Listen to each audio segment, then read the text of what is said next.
Tinitingnan ngayon ng pamahalaan ng pagtatayo ng banana farm sa mga lugar sa Mindanao kung saan madalas nagkakaroon ng engkwentro sa pagitan ng militar at ng mga rebeldeng grupo. Target ng Department of Agriculture, mabigyan ng trabaho ang mga dating miyembro ng MILF at MNLF.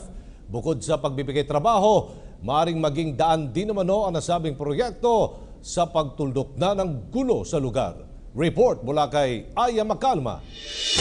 Maguindanao, Lanao del Sur, Sarangani Province, North at South Cotabato. Ilan lamang ito sa mga lugar sa Mindanao na madalas natin nadidinig na nagkakagulo o nagkakaroon ng engkwentro. Pero dahil sa isinusulong ngayon ng pamahalaan na magkaroon ng matagalang kapayapaan sa lugar, kaya naman ito ang mga lugar ngayon na tinitignan ng Department of Agriculture para sa pagtatayo ng banana farms.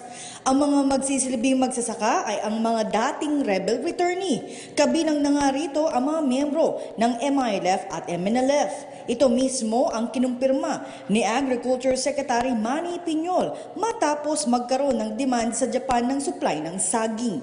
Anya, sa kanilang pinirmahang kasunduan sa isang malaking kumpanya sa Japan kamakailan, ay kakailanganin ng 20 milyong kahon ang kailangan nilang i-import sa loob lamang ng isang taon.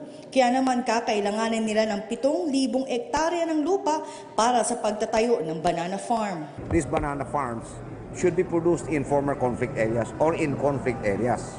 So immediately I called up Vice Chairman Ghazali Jaafar of the MILF, and we will be meeting shortly because the Department of Agriculture now will be helping them organize their own corporations because we would like them to get involved in the production of these bananas para umunlad yung buhay nila.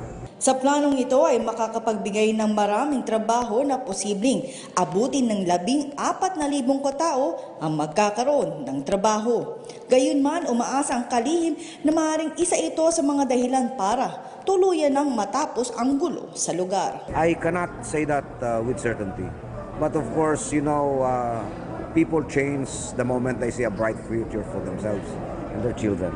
So it could be a contributory factor to the attainment of lasting and sustainable peace in Mindanao.